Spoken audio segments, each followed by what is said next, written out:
안녕하세요. 투몬즈 구독자 여러분. 오늘은 화에 대해서 이야기해 보려 해요. 오늘 한 분의 이야기를 듣게 되었는데요. 이분은 사랑하는 가족들에게 자꾸만 버럭 화를 내는 자신의 모습 때문에 너무나 괴롭고 힘들다고 하셨습니다. 예를 들면 이런 상황들이죠. 퇴근하고 지친 몸으로 집에 돌아왔는데 집안이 잔뜩 어질러져 있거나 남편이 분명히 해주기로 약속했던 일을 또 깜빡 잊어버렸을 때, 혹은 아이가 계속 같은 고집을 몇 시간째 부리며 떼를 쓸 때, 처음에는 마음속으로 정말 속상하다. 왜 나만 이렇게 애쓰는 것 같지? 하는 서운함이나 답답함으로 시작되지만 어느 순간 그 감정이 조절되지 않고 둑이 터지듯 폭발해서 자기도 모르게 날카로운 말들을 가족들에게 쏟아내고 심지어는 소리를 지르게 된대요. 그리고 나면 언제 그랬냐는 듯이 밀려오는 엄청난 후회와 자책감. 내가 왜 또 그랬을까? 나는 정말 좋은 엄마, 좋은 아내가 될 자격이 없는 걸까? 왜 이렇게 내 감정 하나 제대로 조절하지 못할까? 하면서 밤새 이불을 뒤집어 쓰고 울기도 하신답니다. 이런 일이 반복되다 보니 가족들과의 관계는 점점 더 써먹해지고 따뜻해야 할 집은 마치 전쟁터처럼 느껴지기도 하고 무엇보다 이런 자기 자신이 너무나 밉고 싫어서 정말 하루하루가 지옥 같다고 말씀하셨어요. 먼저 얼마나 마음이 힘드셨을까요?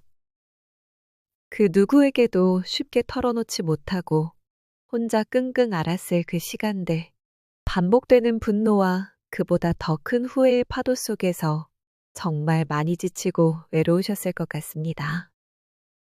내가 가장 사랑하는 사람들에게 상처를 주고 있다는 사실만큼 우리를 고통스럽게 하는 것도 없으니까요. 오늘 이 시간 당신의 그 아픈 마음에 제가 조금이나마 따뜻한 위로와 현실적인 도움이 될 수 있기를 진심으로 바랍니다.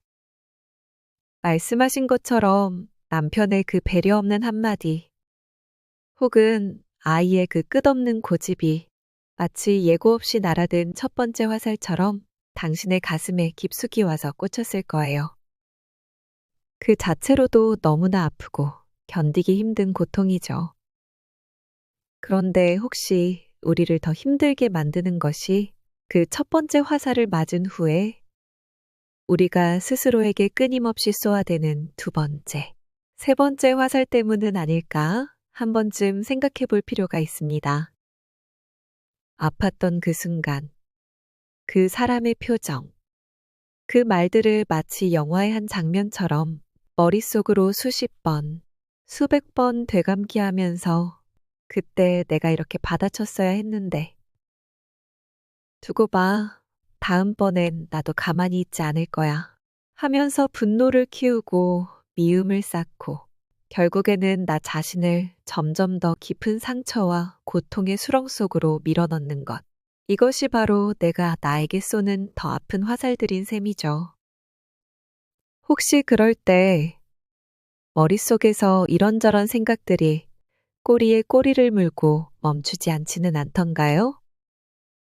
어떻게 나한테 저런 말을 할 수가 있지? 이건 분명 나를 무시하는 거야.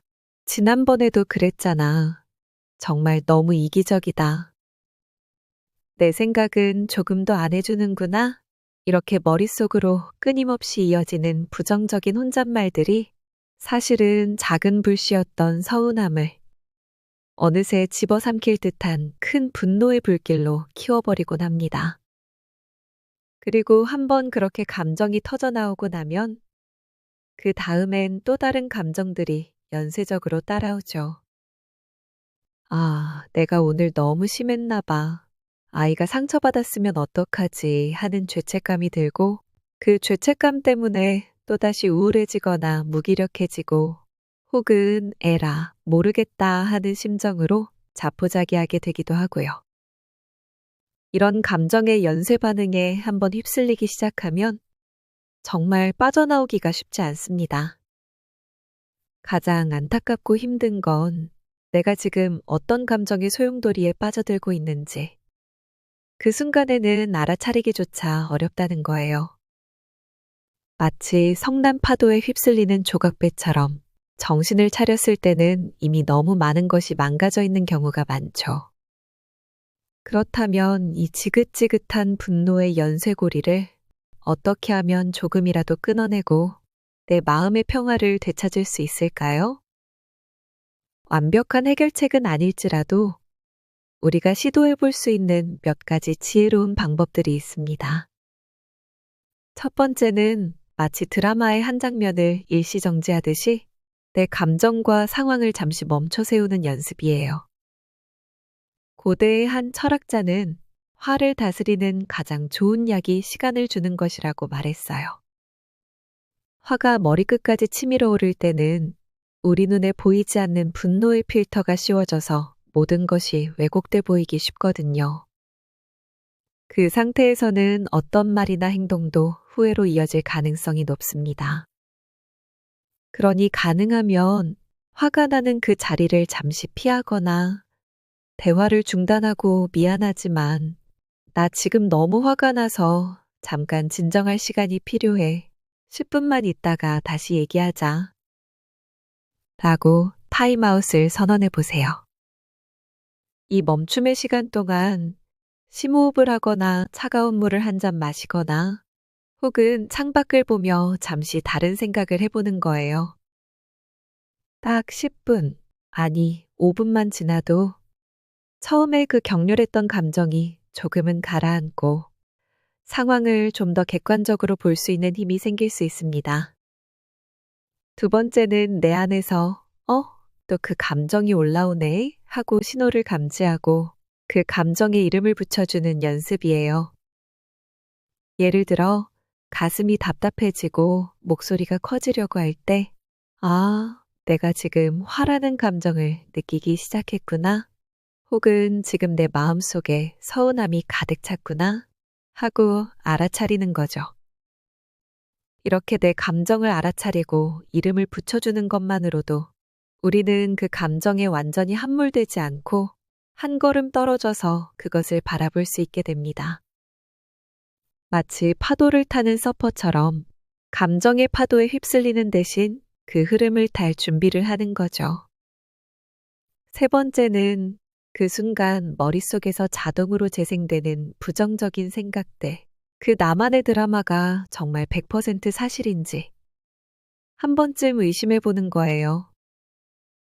저 사람은 항상 나를 무시해. 아무도 나를 이해해주지 않아. 나는 늘 이런 식이야. 이런 생각들이 정말 한치의 거짓도 없는 진실일까요? 아니면 혹시 과거의 어떤 상처나 경험 때문에 내가 세상을 조금은 비관적인 렌즈로 바라보고 있는 것은 아닐까요? 정말 항상 그랬나? 단 한 번의 예외도 없었나? 혹시 다른 의도가 있었던 건 아닐까? 내가 너무 예민하게 받아들이는 부분도 있지는 않을까? 하고 스스로에게 질문을 던져보는 것만으로도 우리는 그 생각의 절대적인 힘에서 조금은 벗어날 수 있습니다. 네 번째, 나만의 건강한 분노 배출구 혹은 감정 전환 스위치를 미리 만들어 두는 것도 아주 좋은 방법입니다.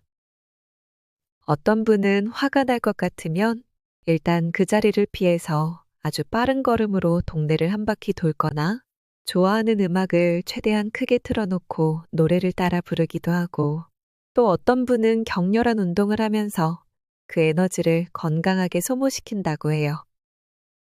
또 어떤 분은 푹신한 베개를 힘껏 내려치거나 종이에 욕을 막 써내려가고는 찢어버리기도 한다고 하고요. 물론 타인에게 해를 끼치지 않는 방법이어야겠죠. 중요한 건 화가 날 때마다 습관적으로 하던 파괴적인 행동 소리 지르기, 물건 던지기 등 대신에 나에게 도움이 되는 새로운 행동 패턴을 미리 정해두고 의식적으로 그것을 실행에 옮겨보는 연습이에요. 다섯 번째, 오래된 지혜의 목소리에 귀를 기울여 보는 것도 도움이 될 수 있습니다. 성경에서는 노하기를 더디하는 자는 용사보다 낫고 자기의 마음을 다스리는 자는 성을 빼앗는 자보다 나으니라. 또 사람마다 듣기는 속히 하고 말하기는 더디하며 성내기도 더디하라. 이러한 지혜의 말들을 마음에 새기고 자주 되새기면서 순간적인 감정의 폭발을 늦추고 스스로를 조절하는 힘을 길러보는 것도 분명 의미 있는 노력이 될 거예요. 하나님을 믿는 분이라면 그 타임아웃의 순간에 하나님 제 마음을 다스릴 수 있도록 지혜와 힘을 주세요 하고 간절히 도움을 구하는 기도가 정말 큰 힘이 될 수 있을 겁니다.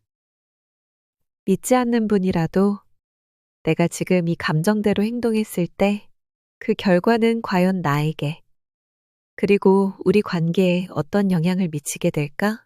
하고 그 결과를 한 번쯤 냉정하게 예측해 보는 것만으로도 우리의 충동적인 행동에 브레이크를 걸 수 있습니다. 오늘 우리가 함께 나눈 이런 이야기들이 하루아침에 당신의 모든 분노를 마법처럼 사라지게 하지는 못할지도 모릅니다. 어쩌면 한동안은 예전의 익숙한 패턴으로 돌아가고 싶은 유혹과 싸워야 할지도 모르고요. 하지만 부디 기억해 주세요. 중요한 것은 완벽함이 아니라 그럼에도 불구하고 포기하지 않고 나 자신을 위해 그리고 내가 사랑하는 사람들을 위해 이 감정을 다스리는 연습을 계속해 나가겠다는 그 용기 있는 마음가짐입니다. 넘어지고 실패해도 괜찮습니다. 그건 당신이 부족해서가 아니라 그만큼 이 감정을 다루는 것이 어렵다는 뜻이니까요. 그럴 때마다 스스로를 너무 심하게 다그치거나 자책하기보다 괜찮아, 그럴 수 있어. 하지만 다음번에는 조금 다르게 해보자 라고 따뜻하게 격려해 주세요. 당신은 결코 혼자가 아닙니다. 그리고 당신 안에는 이 거친 감정의 파도를 헤쳐나갈 수 있는 충분한 지혜와 힘이 이미 존재하고 있다는 사실을 잊지 않으셨으면 좋겠습니다. 당신의 그 소중한 노력과 변화를 제가 온 마음을 다해 응원하겠습니다.